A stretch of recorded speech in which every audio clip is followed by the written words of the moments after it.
অমাবস্যার নিশীথ রাত্রি। মৃত্যুঞ্জয় তান্ত্রিক মতে তাদের বহুকালের গৃহদেবতা জয়কালীর পুজোয় বসেছে। পুজো সমাধা করে যখন উঠল, তখন নিকটস্থ আমবাগান থেকে সকালের প্রথম কাক ডাকল। মৃত্যুঞ্জয় পিছনে ফিরে চেয়ে দেখলেন মন্দিরের দরজা বন্ধ হয়েছে। তখন সে একবার দেবীর চরণতলে মাথা ঠেকিয়ে তার আসন সরিয়ে দিল। সেই আসনের নিচ থেকে একটা কাঁঠাল কাঠের বাক্স বের করল। পইতে চাবি বাঁধা ছিল। সেই চাবি লাগিয়ে মৃত্যুঞ্জয় বাক্সটা খুলল।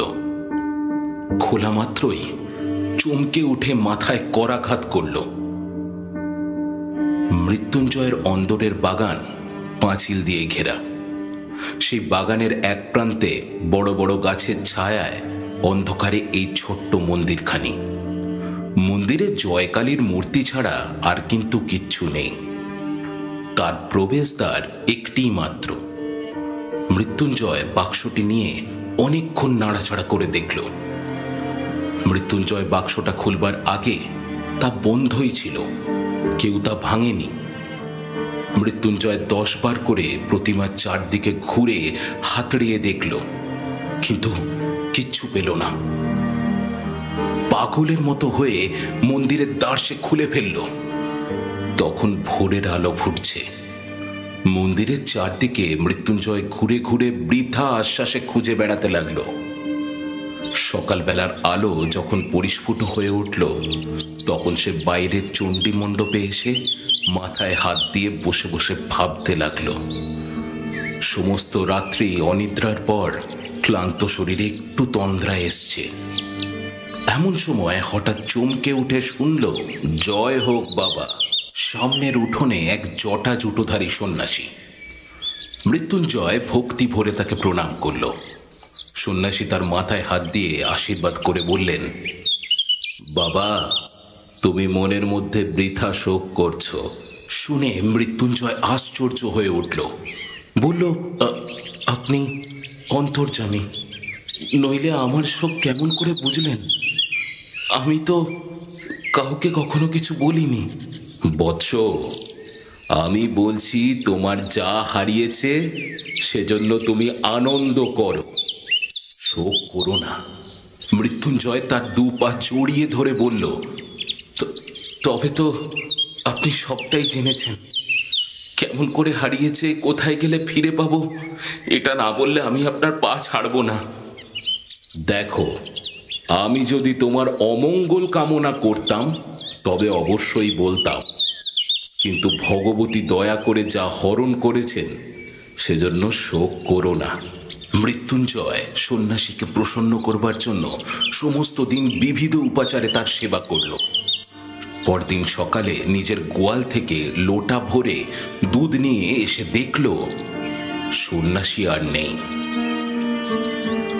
মৃত্যুঞ্জয় যখন শিশু ছিল, তখন তার পিতামহ একদিন চণ্ডী মণ্ডপে বসে তামাক খাচ্ছিলেন। তখন এমনি করেই একটি সন্ন্যাসী জয় হোক বাবা বলে এই প্রাঙ্গণে এসে দাঁড়িয়েছিলেন। হরিহর সেই সন্ন্যাসীকে কয়েকদিন বাড়িতে রেখে বিধিমতো সেবার দ্বারা সন্তুষ্ট করলেন। তারপর বিদায়কালে সন্ন্যাসী যখন জিজ্ঞাসা করলেন, বৎস, কি চাও বলো? তখন হরিহর বলল, বাবা, যদি সন্তুষ্ট হয়েই থাকেন তবে আমার অবস্থাটা একবার শুনুন। এককালে এই গ্রামে আমরা সকলের চেয়ে বর্ধিষ্ণু ছিলাম। আমার প্রপিতামহ দূর থেকে কুলীন এনে তার এক কন্যার বিয়ে দিয়েছিলেন। তার সেই দৌহিত্র বংশ আমাদেরকেই ফাঁকি দিয়ে আজকাল এই গ্রামে বড়লোক হয়ে উঠেছে। বাবা, আমাদের এখন অবস্থা ভালো নয়, কাজেই এদের অহংকার সহ্য করে থাকি, কিন্তু আর সহ্য হয় না। কি করলে আমাদের বংশ আবার বড় হয়ে উঠবে সেই উপায় বলে দিন, সেই আশীর্বাদ করুন। সন্ন্যাসী ঈষৎ হেসে বললেন, বাবা, ছোট হয়ে সুখে থাকো। বড় হবার চেষ্টায় শ্রেয় দেখি না। কিন্তু হরিহর তবু ছাড়ল না। বংশকে বড় করবার জন্য যে সমস্ত ত্যাগ করতে হয় সে সেই ত্যাগ স্বীকার করতে রাজি আছে। তখন সন্ন্যাসী তার ঝুলি থেকে কাপড়ে মোড়া একটি তুলট কাগজের লিখন বের করলেন। কাগজখানি দীর্ঘ, কোষ্ঠীপত্রের মতো গোটানো। সন্ন্যাসী সেটি মেঝের ওপর খুলে ধরলেন। হরিহর দেখল তাতে নানা প্রকার চক্রে নানা সাংকেতিক চিহ্ন আঁকা আছে, আর সকলের নিচে একটা প্রকাণ্ড ছড়া লেখা আছে।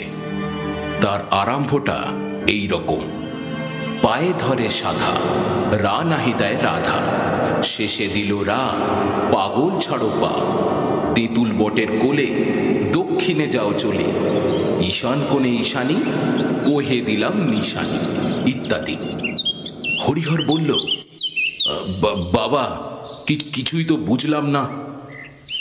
কাছে রেখে দাও, দেবীর পূজা করো, তার প্রসাদে তোমার বংশে কোনোদিন কেউ এই লেখা বুঝতে পারবে। তখন সে এমন ঐশ্বর্য পাবে জগতে যার কোনো তুলনা নেই।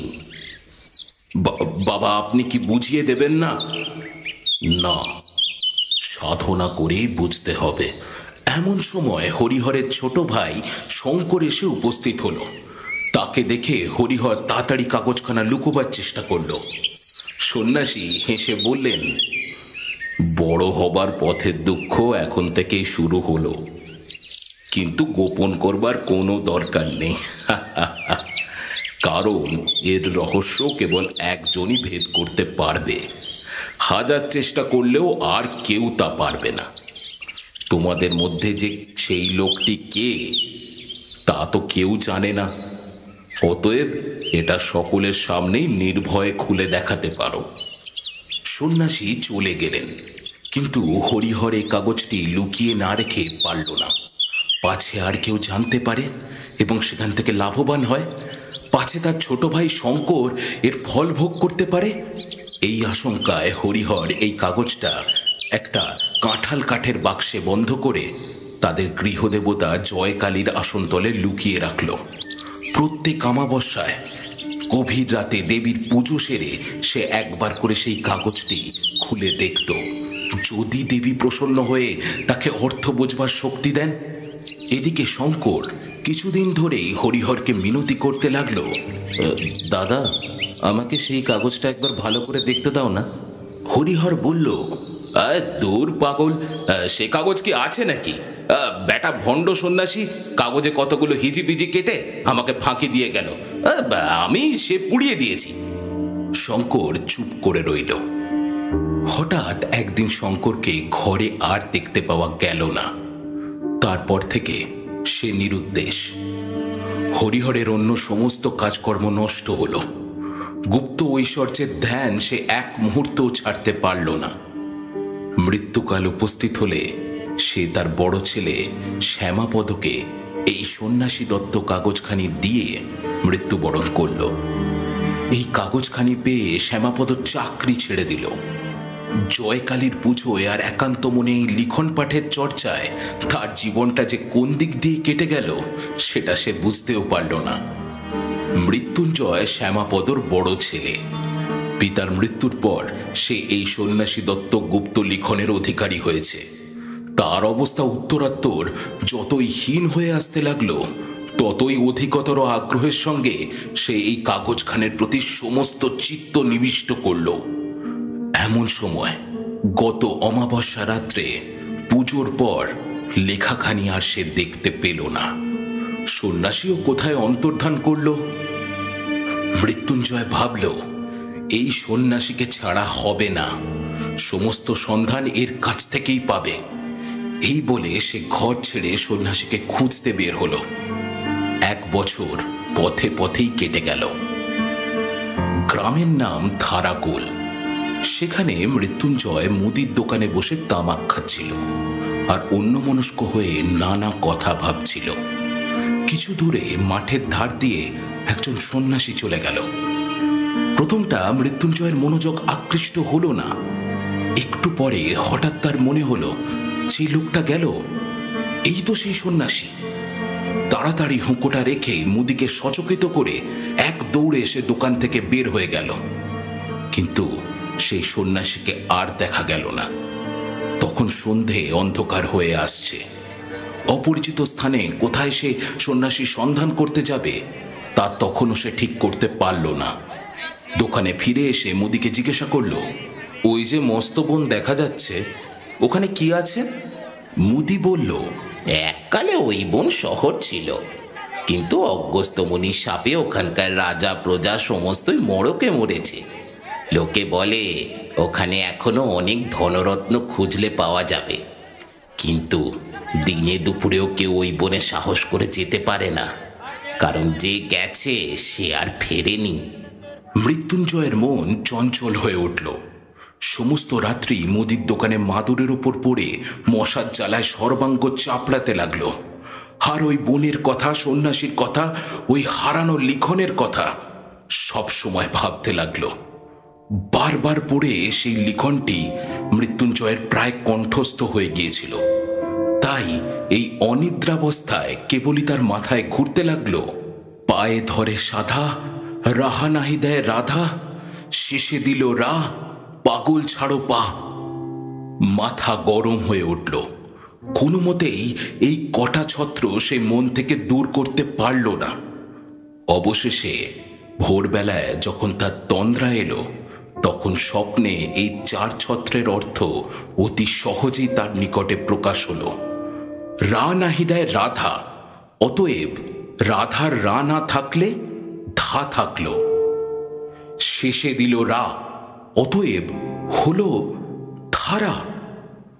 পাগলে ছাড়ো পা, পা গোল, এর পা ছাড়লে গোল বাকি রইল, অতএব সমস্তটা মিলে হলো ধারাগোল। এই জায়গাটার নাম তো ধারাগোলই বটে। স্বপ্ন ভেঙে মৃত্যুঞ্জয় লাফিয়ে উঠল। সমস্ত দিন বনের মধ্যে ফিরে সন্ধেবেলায় বহু কষ্টে পথ খুঁজে অনাহারে মৃতপ্রায় অবস্থায় মৃত্যুঞ্জয় গ্রামে ফিরল।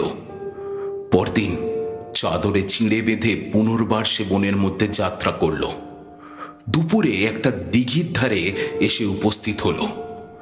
দিঘির মাঝখানটা পরিষ্কার জল, আর পাড়ের গায়ে চারদিকে পথ আর কুমুদের বন। পাথরে বাঁধানো ঘাট ভেঙে চুরে পড়েছে। সেখানে জলে চিঁড়ে ভিজিয়ে খাওয়ার জন্য সে দিঘির চারদিক প্রদক্ষিণ করে দেখতে লাগলো। দিঘির পশ্চিম পাড়ের প্রান্তে হঠাৎ মৃত্যুঞ্জয় থমকে দাঁড়ালো। দেখল একটা তেঁতুল গাছকে বেষ্টন করে প্রকাণ্ড বটগাছ উঠেছে। তৎক্ষণাৎ তার মনে পড়ল, তেঁতুল বটের কোলে দক্ষিণে যাও চলে। দক্ষিণে কিছু দূর যেতেই ঘন জঙ্গলের মধ্যে এসে পড়ল। সেখানে সে বেদ ছাড় ভেদ করে চলা একেবারেই অসাধ্য। যাই হোক, মৃত্যুঞ্জয় ঠিক করলো এই গাছটাকে কোনো মতে হারাতে দিলে চলবে না। এই গাছের কাছে ফিরে আসবার সময় গাছের অন্তরাল দিয়ে অনতি দূরে একটা মন্দিরের চূড়া দেখা গেল। সেই দিকের প্রতি লক্ষ্য করে মৃত্যুঞ্জয় এক ভাঙা মন্দিরের কাছে এসে উপস্থিত হলো। দেখল নিকটে একটা চুল্লি, পোড়া কাঠ আর ছাই পড়ে রয়েছে। অতি সাবধানে মৃত্যুঞ্জয় ভগ্নদার মন্দিরের মধ্যে উঁকি মারল। সেখানে কোনো লোক নেই, প্রতিমা নেই, কেবল একটা কম্বল, কোমণ্ডলু আর গেরুয়া উত্তরীয় পড়ে রয়েছে। তখন সন্ধে আসন্ন হয়ে এসছে। গ্রাম বহু দূরে। অন্ধকারে বনের মধ্যে পথ সন্ধান করে যেতে পারবে কিনা তাই মন্দিরে মনুষ্য বসতির লক্ষণ দেখে মৃত্যুঞ্জয় খুশি হল। মন্দির থেকে একটা বৃহৎ পাথরখণ্ড ভেঙে মন্দিরের দ্বারের কাছে পড়েছিল। সেই পাথরের ওপর বসে সে মাথা নিচু করে ভাবতে লাগলো। হঠাৎ পাথরের গায়ে কি যেন লেখা দেখতে পেল। ঝুঁকে পড়ে দেখল একটা চক্র আঁকা। তার মধ্যে কতটা স্পষ্ট, কতটা লুপ্তপ্রায় ভাবে নিম্নলিখিত সাংকেতিক অক্ষর লেখা রয়েছে। এই চক্রটি মৃত্যুঞ্জয়ের সুপরিচিত। কত অমাবস্যা রাত্রে পুজো ঘরে সুগন্ধ ধূপের ধোঁয়ায় ঘৃত প্রদীপের আলোয় তুলট কাগজে অঙ্কিত এই চক্রচিহ্নের ওপর ঝুঁকে পড়ে রহস্যভেদ করবার জন্য একাগ্র মনে সে দেবীর প্রসাদ আজ্ঞা করেছে। আজ অভীষ্ট সিদ্ধির অত্যন্ত সামনে এসে তার সর্বাঙ্গ যেন কাঁপতে লাগলো। পাছে তীরে এসে তরি ডোবে, পাছে সামান্য একটা ভুলে তার সমস্ত কাজ নষ্ট হয়ে যায়, পাছে সেই সন্ন্যাসী আগে এসে সমস্ত উদ্ধার করে নিয়ে গিয়ে থাকে। এই আশঙ্কায় তার বুকের মধ্যে তোলপাড় করতে লাগলো। এখন যে তার কি কর্তব্য তা সে ভেবে পেল না। তার মনে হলো সে হয়তো ঐশ্বর্য ভাণ্ডারের ঠিক ওপরেই বসে আছে, অথচ কিছুই জানতে পারছে না। বসে বসে সে কালী নাম জপ করতে লাগলো। সন্ধ্যের অন্ধকার নিবিড় হয়ে আসলো। ঝিল্লির ধ্বনিতে বনভূমি মুখর হয়ে উঠল। এমন সময় কিছু দূরে বনের মধ্যে আগুনের একটা দীপ্তি দেখা গেল। মৃত্যুঞ্জয় তার প্রস্তরাসন ছেড়ে উঠে পড়ল আর সেই শিখা লক্ষ্য করে এগোতে লাগলো। বহু কষ্টে কিছু দূর গিয়ে অশ্বত্থ গাছের গুড়ির আড়ালে স্পষ্ট দেখতে পেল তার সেই পরিচিত সন্ন্যাসী অগ্নির আলোয় সেই তুলটের লেখন মিলে একটা কাঠি দিয়ে ছায়ের ওপর এক মনে অঙ্ক কষছে। মৃত্যুঞ্জয়ের ঘরে সেই পৈতৃক তুলটের লিখন। আরে ভণ্ড, চোর! এই জন্যই সে মৃত্যুঞ্জয়কে শোক করতে নিষেধ করেছিল বটে। সন্ন্যাসী একবার করে অঙ্ক কষছে আর একটা মাপকাঠি নিয়ে জমি মাপছে। খানিকক্ষণ মেপে হতাশ হয়ে ঘাড় নেড়ে পুনর্বার এসে অঙ্ক কষতে প্রবৃত্ত হচ্ছে। এমন সময় রাত্রি যখন প্রায় শেষ হতে বসেছে, যখন রাত্রি শেষে শীতবায়ুতে বনস্পতির অগ্রশাখার পল্লবগুলো মর্মরিত হয়ে উঠল, তখন সন্ন্যাসী সেই লিখনপত্র গুটিয়ে নিয়ে চলে গেল। মৃত্যুঞ্জয় কি করবে ভেবে পেল না। এটা সে নিশ্চয়ই বুঝতে পারল যে সন্ন্যাসীর সাহায্য ব্যতীত এই লিখনের রহস্য ভেদ করা তার পক্ষে সম্ভব হবে না। লুব্ধ সন্ন্যাসী যে মৃত্যুঞ্জয়কে সাহায্য করবে না এটাও সে নিশ্চিত হল। অতএব গোপনে সন্ন্যাসীর প্রতি দৃষ্টি রাখা ছাড়া আর কোনো উপায় নেই।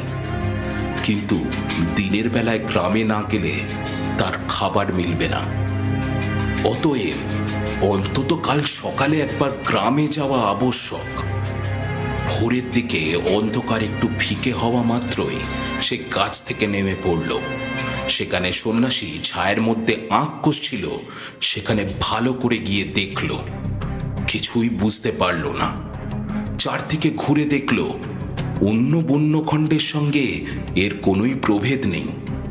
বনতলের অন্ধকার ক্রমে যখন ক্ষীণ হয়ে আসলো, তখন মৃত্যুঞ্জয় অতি সাবধানে চারদিক দেখতে দেখতে গ্রামের উদ্দেশ্যে চলল। তার ভয় ছিল পাছে সন্ন্যাসী তাকে দেখতে পায়। যে দোকানে মৃত্যুঞ্জয় আশ্রয় গ্রহণ করেছিল তার নিকটে এক কায়স্থ গৃহিণী ব্রত উদযাপন করে সেদিন ব্রাহ্মণ ভোজন করাবার নিমন্ত্রণ করেছিল। সেখানেই আজ মৃত্যুঞ্জয়ের আহার জুটে গেল। কদিন আহার কষ্টের পর আজ তার ভোজনটি গুরুতর হয়ে উঠল। সেই গুরু ভোজনের পর যেমন তামাকটি খেয়ে দোকানের মাদুরটিতে একবার গড়িয়ে নেবার ইচ্ছা করল, অমনি গত রাত্রির অনিদ্রা কাতর মৃত্যুঞ্জয় ঘুমে আচ্ছন্ন হয়ে পড়ল। মৃত্যুঞ্জয় স্থির করেছিল আজ সকাল সকাল আহারাদি করে যথেষ্ট বেলা থাকতে বের হবে। কিন্তু এক্ষেত্রে হলো তার ঠিক উল্টো। যখন তার নিদ্রাভঙ্গ হলো তখন সূর্য অস্ত গিয়েছে। তবু মৃত্যুঞ্জয় দমল না। অন্ধকারেই সে বনের মধ্যে প্রবেশ করল। দেখতে দেখতে রাত্রি ঘনীভূত হয়ে আসলো। গাছের ছায়ার মধ্যে দৃষ্টি আর চলে না। জঙ্গলের মধ্যে পথ অবরুদ্ধ হয়ে যায়। মৃত্যুঞ্জয় যে কোন দিকে যাচ্ছে তা সে কিছুই ঠাহর করতে পারল না। রাত্রি যখন প্রায় শেষ হয়ে আসলো, তখন সে দেখল সমস্ত রাত্রেই সে বনের প্রান্তে একই জায়গায় ঘুরে ঘুরে বেরিয়েছে। কাকের দল কা কা শব্দে গ্রামের দিকে উড়ল। এই শব্দ মৃত্যুঞ্জয়ের কানে ব্যঙ্গপূর্ণ ধিক্কার বাক্যের মতো শোনালো। গণনায় বারংবার ভুল, আর সেই ভুল সংশোধন করতে করতে অবশেষে সন্ন্যাসী সুড়ঙ্গের পথ আবিষ্কার করে ফেলেছেন। সুড়ঙ্গের মধ্যে মশাল নিয়ে তিনি প্রবেশ করলেন। বাঁধানো ভিত্তির গায়ে শ্যাওলা পড়েছে, মাঝে মাঝে এক এক জায়গায় জল চুইয়ে পড়েছে। স্থানে স্থানে কতগুলো ব্যাঙ গায়ে গায়ে স্তূপাকার হয়ে নিদ্রা দিচ্ছে। এই পিছল পথ দিয়ে কিছু দূর যেতেই সন্ন্যাসী দেখলেন সম্মুখে দেওয়াল উঠেছে, পথ অবরুদ্ধ। কিছুই বুঝতে পারলেন না। দেওয়ালে সর্বত্র লৌহ দণ্ড দিয়ে সবলে আঘাত করে দেখলেন কোথাও ফাঁকা আওয়াজ হচ্ছে কিনা, কিন্তু কোথাও রন্ধ্র নেই। এই পথটার যে এখানেই শেষ তার নিঃসন্দেহ। আবার সেই কাগজ খুলে মাথায় হাত দিয়ে বসে ভাবতে লাগলেন। সে রাত্রি এমন করে কেটে গেল। পরদিন পুনর্বার গণনা সেরে সুড়ঙ্গে প্রবেশ করলেন। সেদিন গুপ্ত সংকেত অনুসরণ পূর্বক একটি বিশেষ স্থান থেকে পাথর খসিয়ে একটা শাখা পথ আবিষ্কার করলেন। সেই পথে চলতে চলতে আবার এক জায়গায় পথ অবরুদ্ধ হয়ে গেল। অবশেষে পঞ্চম রাত্রে সুড়ঙ্গের মধ্যে প্রবেশ করে সন্ন্যাসী বলে উঠলেন, আজ আমি পথ পেয়েছি। আজ আর আমার কোনো মতেই ভুল হবে না। পথ অত্যন্ত জটিল, তার শাখা প্রশাখার অন্ত নেই। কোথাও এত সংকীর্ণ যে গুঁড়ি মেরে যেতে হয়। বহু যত্নে মশাল ধরে চলতে চলতে সন্ন্যাসী একটা গোলাকার ঘরের মতো জায়গায় এসে পৌঁছলেন। সেই ঘরের মাঝখানে একটা বৃহৎ কুয়ো। মশালের আলোয় সন্ন্যাসী তার তল দেখতে পেলেন না। ঘরের ছাদ থেকে একটা মোটা প্রকাণ্ড লৌহ শৃঙ্খল ইদারার মধ্যে নেমে গেছে। সন্ন্যাসী প্রাণপণ বলে সেই শৃঙ্খলটিকে অল্প একটু নাড়া মাত্রই ঢং করে একটা শব্দ ইদারার গহ্বর থেকে উত্থিত হয়ে ঘরময় প্রতিধ্বনিত হতে লাগলো। সন্ন্যাসী উচ্চস্বরে বলে উঠলেন, পেয়েছি, পেয়েছি। যেমনি বলা অমনি সেই ঘরের ভাঙা ভিত্তি থেকে একটা পাথর গড়িয়ে পড়ল, আর সেই সঙ্গে আরেকটি সচেতন পদার্থ ধপ করে পড়ে চিৎকার করে উঠল। সন্ন্যাসী এই অকস্মাৎ শব্দে চমকে উঠতেই তার হাত থেকে মশাল পড়ে নিভে গেল। সন্ন্যাসী জিজ্ঞাসা করলেন, তুমি কে? কোনো উত্তর পেলেন না। তখন অন্ধকারে হাতড়াতে গিয়ে তার হাতে একটি মানুষের দেহ ঠেকল। তাকে নাড়া দিয়ে জিজ্ঞাসা করলেন, কে তুমি? কোনো উত্তর পেলেন না। লোকটি অচেতন হয়ে গেছে। তখন চকমকি ঠুকে ঠুকে সন্ন্যাসী অনেক কষ্টে আবার মশাল ধরালেন। ইতিমধ্যে সেই লোকটিও সংজ্ঞাপ্রাপ্ত হল, আর উঠবার চেষ্টা করে বেদনায় আর্তনাদ করে উঠল। সন্ন্যাসী বললেন, এ কি, এ কি? মৃত্যুঞ্জয় যে, তোমার এরকম মতি হলো কেন? বাবা, মাফ করো। ভগবান আমাকে শাস্তি দিয়েছেন। তোমাকে পাথর ছুঁড়ে মারতে গিয়ে সামলাতে পারিনি। পিছলে পাথর শুদ্ধ পড়ে গেছি। পাটা নিশ্চয়ই ভেঙে গেছে।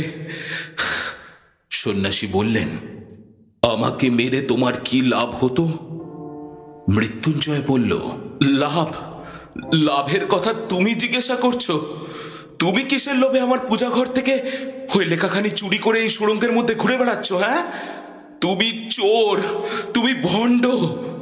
আমার পিতামহকে যে সন্ন্যাসী ওই লেখাখানি দিয়েছিলেন তিনি বলেছিলেন আমাদের বংশের কেউ এই লেখার সংকেত বুঝতে পারবে। এই গুপ্ত ঐশ্বর্য আমাদের বংশের প্রাপ্য, শুধু আমাদের বংশের। তাই আমি এটা কখনো তোমাকে দিতে পারবো না। আমি না খেয়ে না ঘুমিয়ে ছায়ার মতো তোমার পেছন পেছন ঘুরেছি। আজ যখন তুমি বলে উঠলে পেয়েছি, তখন আর আমি থাকতে পারলাম না। আমি তোমার পেছনে এসে ওই গর্তটার ভেতরে লুকিয়ে বসেছিলাম। ওখান থেকে একটা পাথর খসিয়ে তোমাকে মারতে গেলাম, কিন্তু শরীরটা দুর্বল, জায়গাটা অত্যন্ত পিচ্ছল, তাই পড়ে গেলাম। এখন এখন তুমি আমাকে মেরে ফেলো সেও ভালো, আমি যক্ষ হয়ে ধন আগলাবো, কিন্তু তুমি এটা নিতে পারবে না, কিছুতেই পারবে না। যদি নেবার চেষ্টা করো, আমি ব্রাহ্মণ, আমি অভিশাপ দিয়ে কুয়োর ভেতর ঝাঁপ দিয়ে আত্মহত্যা করব। এ ধন তোমার ব্রহ্ম রক্ত, গো রক্ত তুল্য মূল্য হবে। এ ধন কোনোদিন তুমি সুখে ভোগ করতে পারবে না। আমাদের পিতা পিতামহ এ ধনের ওপর সমস্ত মন রেখে মরেছেন। এ ধনের ধ্যান করতে করতে আমরা দরিদ্র হয়েছি।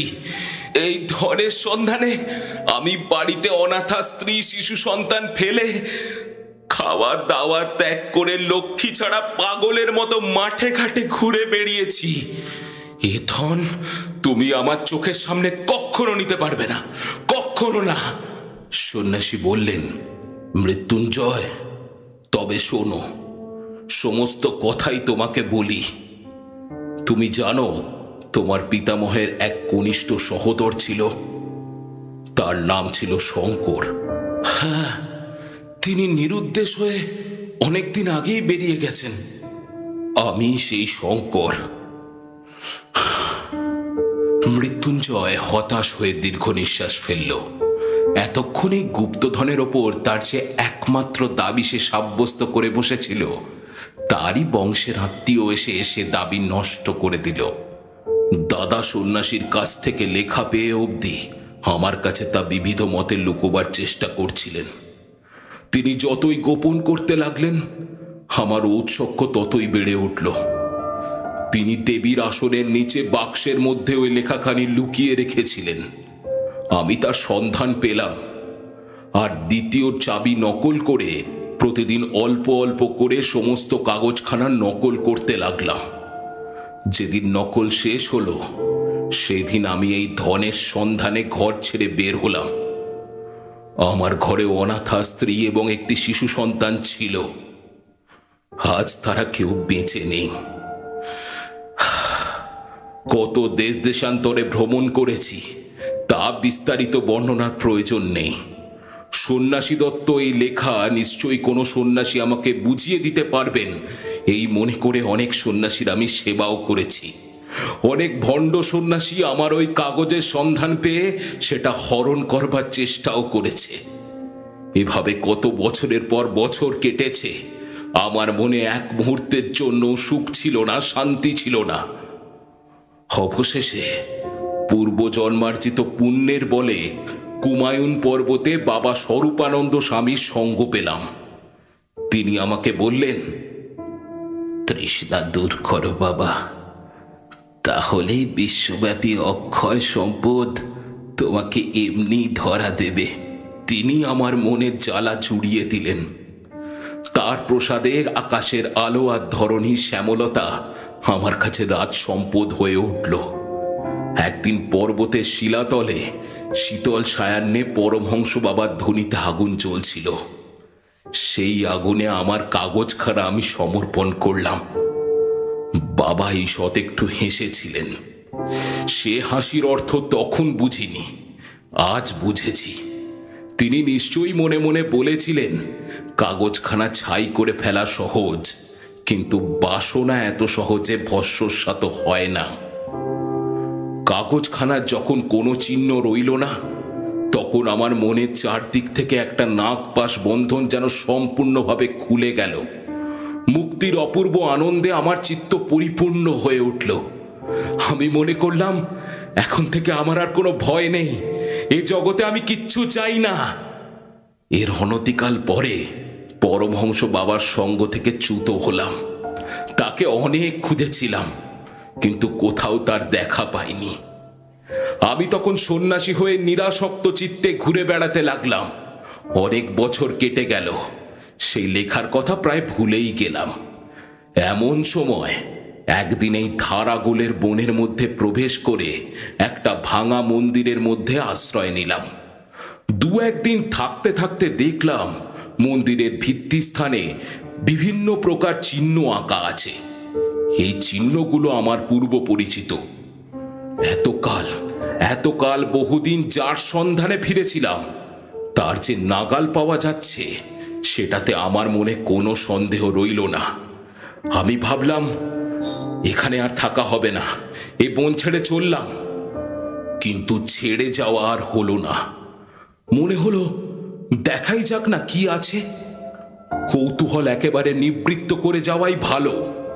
চিহ্নগুলো নিয়ে অনেক আলোচনা করলাম, কোনো ফল হলো না। বারবার মনে হতে লাগলো, কেন সে কাগজখানা পুড়িয়ে ফেললাম, সেখানে রাখলেই বা ক্ষতি কি ছিল। তখন আবার সেই জন্মভিটেতে গেলাম। আমাদের পৈতৃক ভিটের নিতান্ত দুরাবস্থা দেখে মনে করলাম, আমি সন্ন্যাসী, আমার ধনরত্নে কোনো প্রয়োজন নেই, কিন্তু এই গরিবরা তো গৃহী। সেই গুপ্ত সম্পদ এদের জন্য উদ্ধার করে দিলে তাতে তো কোনো দোষ নেই। সেই লেখা কোথায় আছে আমি জানতাম, তাই সংগ্রহ করা আমার পক্ষে কিছুমাত্র কঠিন হলো না। তারপরে 1 বছর ধরে এই কাগজখানা নিয়ে আমি নির্জন বনের মধ্যে গণনা করে চলেছি। মনে আর কোনো চিন্তা ছিল না। যত বারংবার বাধা পেতে লাগলাম, ততই উত্তরোত্তর আগ্রহ বেড়ে চলল।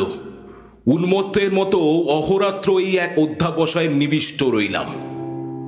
ইতিমধ্যে কখন তুমি আমাকে অনুসরণ করছো তা জানতে পারিনি। আমি সহজ অবস্থায় থাকলে তুমি কখনোই নিজেকে আমার কাছে গোপন রাখতে পারতে না, কিন্তু আমি তন্ময় হয়েছিলাম। বাইরের ঘটনা আমার দৃষ্টি আকর্ষণ করতো না। তারপরে যা খুঁজছিলাম, আজ এই মাত্র সেটা আবিষ্কার করেছি। এখানে যা আছে, পৃথিবীতে কোনো রাজরাজেশ্বরের ভাণ্ডারেও এত ধন নেই। আর একটি মাত্র সংকেত ভেদ করলেই সেই ধন পাওয়া যাবে। এই সংকেতটি সর্বাপেক্ষা দুরূহ, কিন্তু এই সংকেত আমি মনে মনে ভেদ করেছি। সেই জন্যই পেয়েছি বলে মনের উল্লাসে চিৎকার করে উঠেছিলাম। যদি ইচ্ছে করি তবে আর 1 দণ্ডের মধ্যেই সেই স্বর্ণমাণিক্যের ভাণ্ডারের মাঝে গিয়ে দাঁড়াতে পারি। মৃত্যুঞ্জয় শঙ্করের পা জড়িয়ে ধরে বলল, বাবা, তুমি মুক্ত পুরুষ, কিন্তু আমি মুক্ত নই। আমি মুক্তি চাই না। আমাকে এই ঐশ্বর্য থেকে বঞ্চিত করতে তুমি পারবে না বাবা। দেখো মৃত্যুঞ্জয়, আজ আমার শেষ বন্ধন মুক্ত হয়েছে। তুমি যে ওই পাথর ফেলে আমাকে মারবার জন্য উদ্যত হয়েছিলে, তার আঘাত আমার শরীরে লাগেনি, কিন্তু সেটা আমার মনকে ভেদ করেছে। তৃষ্ণার করাল মূর্তি আজ আমি দেখলাম। আমার গুরু পরমহংসদেবের সেই প্রকৃত হাসি এতদিন পরে আমার অন্তরের কল্যাণ দ্বীপে আলোক শিখা জ্বালিয়ে তুলল। মৃত্যুঞ্জয় শঙ্করের পা ধরে পুনরায় কাতর স্বরে বলল, আমি মুক্তি চাই না। আমাকে এই ঐশ্বর্য থেকে বঞ্চিত করতে তুমি পারবে না বাবা। বেশ বৎস, তবে তুমি এই লেখাটি নাও। যদি ধন খুঁজে নিতে পারো তবে অবশ্যই নিও। এই বলে তার যষ্টি এবং লিখনপত্র মৃত্যুঞ্জয়ের কাছে রেখে সন্ন্যাসী চলে গেলেন। মৃত্যুঞ্জয় বলল, আমাকে দয়া করো, আমাকে ফেলে যেও না, আমাকে দেখিয়ে দাও, আমাকে দেখিয়ে দাও। কোনো উত্তর পেল না। তখন মৃত্যুঞ্জয় যষ্টির উপর ভর দিয়ে হাতড়িয়ে সুড়ঙ্গ থেকে বেরোবার চেষ্টা করতে লাগলো, কিন্তু পথ অত্যন্ত জটিল, গোলক ধাঁধার মতো। বারবার বাধা পেতে লাগলো। অবশেষে ঘুরে ঘুরে ক্লান্ত হয়ে এক জায়গায় শুয়ে পড়ল। নিদ্রা আসতে বিলম্ব হলো না। ঘুম থেকে যখন জাগলো, তখন রাত্রি নাকি দিন, কত বেলা তা জানবার কোনোই উপায় ছিল না। অত্যন্ত খিদে পেল তার। মৃত্যুঞ্জয় চাদরের প্রান্ত থেকে চিঁড়ে খুলে খেয়ে নিল। তারপর আরেকবার হাতড়িয়ে সুড়ঙ্গ থেকে বের হবার পথ খুঁজতে লাগলো। নানা স্থানে বাধা পেয়ে বসে পড়ল। তখন চিৎকার করে ডাকলো, ওগো সন্ন্যাসী, ওগো সন্ন্যাসী, তুমি কোথায়? তার সেই ডাক সুড়ঙ্গের সমস্ত শাখা প্রশাখা থেকে বারংবার প্রতিধ্বনিত হতে লাগলো। অনতি দূর থেকে উত্তর আসলো, আমি তোমার নিকটেই আছি, কি চাও বলো। মৃত্যুঞ্জয় কাতর স্বরে বলল, কোথায় কোথায় সেই ধনভাণ্ডার আছে, আমাকে দেখিয়ে দাও, আমাকে দয়া করে দেখিয়ে দাও। তখন আর কোনো সাড়া পাওয়া গেল না। মৃত্যুঞ্জয় বারংবার ডাকলো, কিন্তু কোনো সাড়া পেল না। মাটির তলা চিররাত্রির মধ্যে মৃত্যুঞ্জয় আরেকবার ঘুমিয়ে নিল। ঘুম থেকে আবার সেই অন্ধকারের মধ্যে জেগে উঠল। চিৎকার করে ডাকলো, ওগো, আছো কি তুমি? শুনছো? আমি আমি আর কিচ্ছু চাই না, আমি কিচ্ছু চাই না। আমাকে এই সুড়ঙ্গ থেকে উদ্ধার করে নিয়ে চলো, আমাকে এই সুড়ঙ্গ থেকে বার করো। তুমি ধন চাও না? না, চাই না। তখন চকমকি ঠোকার শব্দ উঠল এবং কিছুক্ষণ পরেই আলো জ্বলল। সন্ন্যাসী বললেন, তবে এসো মৃত্যুঞ্জয়, এই সুড়ঙ্গ হতে বেরিয়ে যাই। মৃত্যুঞ্জয় কাতর স্বরে বলল, বাবা, নিতান্তই কি সমস্ত ব্যর্থ হবে? এত কষ্টের পরেও ধন কি পাবো না? তৎক্ষণাৎ মশাল নিভে গেল। মৃত্যুঞ্জয় বলল, কি নিষ্ঠুর, কি নিষ্ঠুর বলে সে সেখানে বসে পড়ে ভাবতে লাগলো। সময়ের কোনো পরিমাণ নেই, অন্ধকারেরও কোনো অন্ত নেই। মৃত্যুঞ্জয়ের ইচ্ছা করতে লাগলো তার সমস্ত শরীর মনের বলে এই অন্ধকারটাকে ভেঙে চূর্ণ করে ফেলে। আলো, আকাশ আর বিশ্বছবির বৈচিত্র্যের জন্য তার প্রাণ ব্যাকুল হয়ে উঠল। বলল, ওগো সন্ন্যাসী, ওগো নিষ্ঠুর সন্ন্যাসী, আমি ধন চাই না, চাই না আমি ধন। আমাকে উদ্ধার করো, উদ্ধার করো আমায়। ধন চাও না? যদি না চাও তবে আমার হাত ধরো, আমার সঙ্গেই চলো। এবারে আর আলো জ্বলল না। এক হাতে যষ্টি ও এক হাতে সন্ন্যাসীর উত্তরীয় ধরে মৃত্যুঞ্জয় ধীরে ধীরে চলতে লাগলো। বহুক্ষণ ধরে অনেক আঁকা বাঁকা পথ দিয়ে অনেক ঘুরে ফিরে এক জায়গায় এসে সন্ন্যাসী বললেন, দাঁড়াও মৃত্যুঞ্জয়। মৃত্যুঞ্জয় দাঁড়ালো। তারপর একটা মরচে পড়া লোহার দ্বার খোলার উৎকট শব্দ শোনা গেল। সন্ন্যাসী মৃত্যুঞ্জয়ের হাত ধরে বললেন, ভেতরে এসো। মৃত্যুঞ্জয় এগিয়ে গিয়ে একটা ঘরে প্রবেশ করল। তখন আবার চকমকি ঠোকার শব্দ শোনা গেল। কিছুক্ষণ পরে যখন মশাল জ্বলে উঠল, তখন এ কি আশ্চর্য দৃশ্য! চারদিকে দেওয়ালের গায়ে মোটা মোটা সোনার পাত ভূগর্ভরুদ্ধ কঠিন সূর্যলোক পুঞ্জের মতো স্তরে স্তরে সজ্জিত। মৃত্যুঞ্জয়ের চোখ দুটো জ্বলতে লাগলো। সে পাগলের মতো বলে উঠল, এই সোনা আমার, আমি কোনো মতেই ফেলে যেতে পারবো না, পারবো না কোনো মতে ফেলে যেতে। এ সোনা আমার। সন্ন্যাসী বললেন, বেশ, ফেলে যেও না। এই মশাল রইল, আর এই ছাতু চিঁড়ে আর এক বড় ঘটি জলও রেখে গেলাম। দেখতে দেখতে সন্ন্যাসী বের হয়ে আসলেন, আর এই স্বর্ণ ভাণ্ডারের লৌহদ্বারে কপাট পড়ল। মৃত্যুঞ্জয় বারবার করে এই স্বর্ণপুঞ্জ স্পর্শ করে ঘরময় ঘুরে ঘুরে বেড়াতে লাগলো। ছোট ছোট স্বর্ণখণ্ড টেনে মেঝের ওপর ফেলতে লাগলো, কোলের ওপর তুলতে লাগলো, একটার পর আরেকটা আঘাত করে শব্দ করতে লাগলো। সর্বাঙ্গের ওপর বুলিয়ে তা স্পর্শ করতে লাগলো। অবশেষে পরিশ্রান্ত হয়ে সোনার পাত বিছিয়ে তার ওপর শয়ন করে ঘুমিয়ে পড়ল। জেগে উঠে দেখলো চারদিকে সোনা ঝকমক করছে, সোনা ছাড়া আর কিচ্ছু নেই।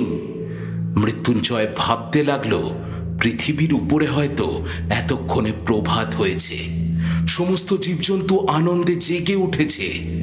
তাদের বাড়ির পুকুরের ধারের বাগান থেকে প্রভাতে যে একটি স্নিগ্ধ গন্ধ উঠত, সেটাই কল্পনায় তার নাসিকায় যেন প্রবেশ করতে লাগলো।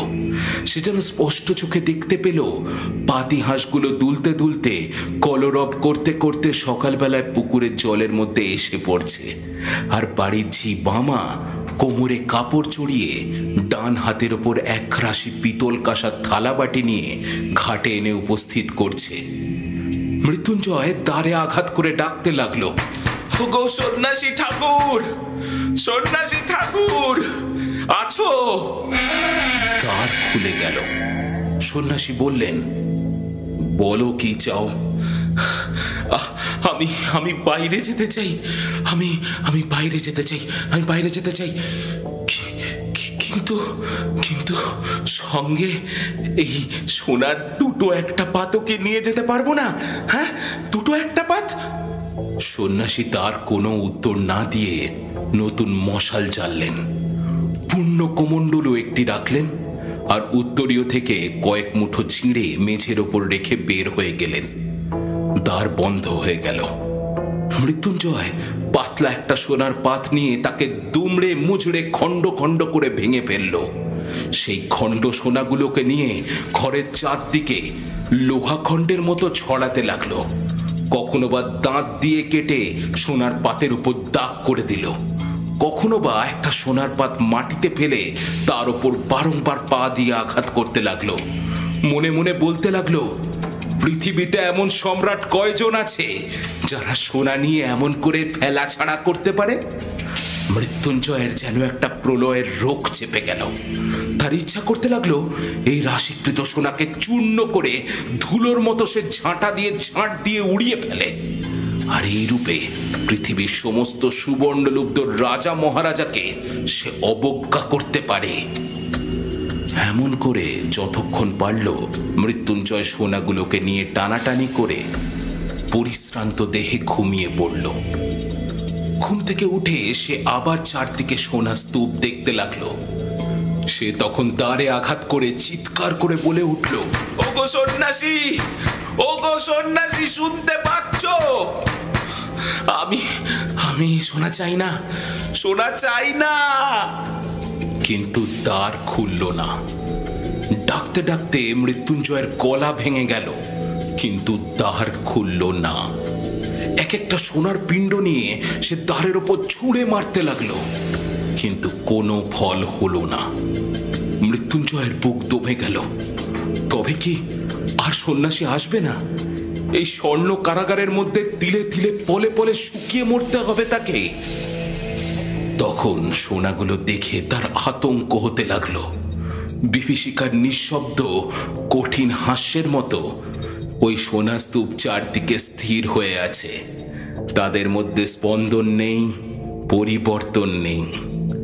মৃত্যুঞ্জয়ের যে হৃদয় কাঁপছে, ব্যাকুল হচ্ছে, তার সঙ্গে এদের কোনো সম্পর্ক নেই, বেদনার কোনো সম্বন্ধ নেই। সোনার পিণ্ডগুলো আলো চায় না, আকাশ চায় না, বাতাস চায় না, প্রাণ চায় না, মুক্তি চায় না। এরা এই চির অন্ধকারের মধ্যে চিরদিন উজ্জ্বল হয়ে, কঠিন হয়ে, স্থির হয়ে থাকতে চায়। আচ্ছা, পৃথিবীতে এখন কি গোধূলি এসছে? হা, সে গোধূলি স্বর্ণ, যে সোনা কেবল ক্ষণকালের জন্য চোখ জুড়িয়ে অন্ধকারের প্রান্তে কেঁদে বিদায় নিয়ে যায়। তারপর কুটিরের প্রাঙ্গণ তলে সন্ধ্যা তারা একদৃষ্টে চেয়ে থাকে। প্রদীপ জ্বালিয়ে ঘরের বউ যখন ঘরের কোণে সন্ধ্যাদীপ স্থাপন করে, মন্দিরের আরতির ঘণ্টা যখন বেজে ওঠে, গ্রামের ঘরের অতি ক্ষুদ্রতম তুচ্ছতম ব্যাপার আজ মৃত্যুঞ্জয়ের কল্পনা দৃষ্টির কাছে উজ্জ্বল হয়ে উঠল।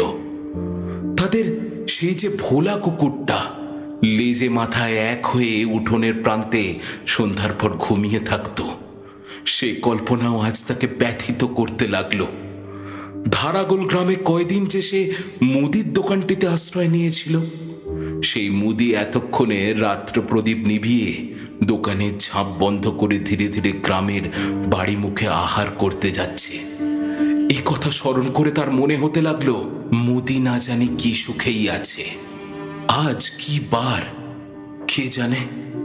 যদি রবিবার হয় তবে এতক্ষণে হাটের লোক যে যার আপন আপন বাড়ি ফিরছে, সঙ্গচ্যুত সাথীকে উচ্চস্বরে ডাক পাড়ছে, দল বেঁধে খেয়া নৌকোয় পার হচ্ছে, মিঠো রাস্তা ধরে শস্যক্ষেত্রের আল বেয়ে পল্লীর অঙ্গন পার্শ্ব দিয়ে চাষি লোক হাতে দুটো একটা মাছ ঝুলিয়ে মাথায় একটা চুপড়ি নিয়ে অন্ধকারে আকাশ ভরা তারার ক্ষীণালোকে গ্রামে গ্রামান্তরে চলছে। পৃথিবীর উপরিতলে এই বিচিত্র বৃহৎ চিরচঞ্চল জীবনযাত্রার মধ্যে তুচ্ছতম দীনতম হয়ে নিজের জীবন মিশাবার জন্য শতস্তর মৃত্তিকা ভেদ করে তার কাছে লোকালয়ের আহ্বান এসে পৌঁছতে লাগলো। সেই জীবন, সেই আকাশ, সেই আলো পৃথিবীর সমস্ত মণিমাণিক্যের চেয়ে তার কাছে দুর্মূল্য বোধ হতে লাগলো। তার মনে হতে লাগলো কেবল কেবল ক্ষণকালের জন্য যদি আমার সেই শ্যাম জননী ধরিত্রীর ধূলিক্রোড়ে, সেই উন্মুক্ত আলোকিত নীলাম্বরের তলে সে তৃণপত্রের গন্ধ বসিত বাতাস বুক ভরে একটি মাত্র শেষ নিঃশ্বাসে গ্রহণ করে মরতে পারি, তাহলেও জীবন সার্থক হয়। এমন সময় দ্বার খুলে গেল। সন্ন্যাসী ঘরে প্রবেশ করে বললেন, মৃত্যুঞ্জয়, বলো কি চাও? মৃত্যুঞ্জয় বলে উঠল, আমি আমি আর কিচ্ছু চাই না। আমি এই সুড়ঙ্গ থেকে, এই অন্ধকার থেকে, এই গোলক ধাঁধা থেকে, সোনার গারদ থেকে বের হতে চাই, শুধু বেরোতে চাই। আমি আলো চাই, আকাশ চাই, আমি মুক্তি চাই, মুক্তি চাই। সন্ন্যাসী বললেন, এই সোনার ভাণ্ডারের চেয়েও মূল্যবান রত্ন ভাণ্ডার এখানে আছে, একবার সেখানে যাবে না?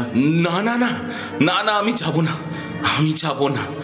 একবার দেখে আসবার কৌতূহল নেই? না না না না না না, আমি আমি আমি দেখতেও চাই না, আমি দেখতেও চাই না। আমাকে যদি কৌপিন পরে ভিক্ষা করে বেড়াতে হয়, তবু আমি এখানে এক মুহূর্ত কাটাবো না, কাটাবো না আমি এখানে। বেশ, তবে এসো।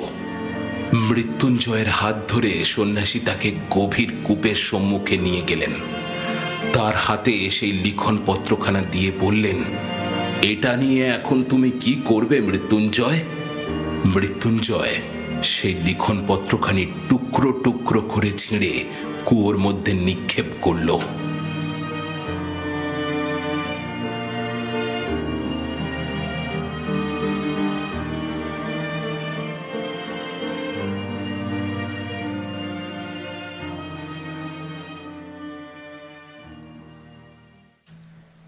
শুনছিলেন আজকের গল্প রবীন্দ্রনাথ ঠাকুরের গুপ্তধন। আজ গল্প পাঠে এবং অন্যান্য সকল চরিত্রে সুমন অধিকারী। গল্পের সাউন্ড মাস্টার মিক্সিং বিজিএমএ আমি রেজ।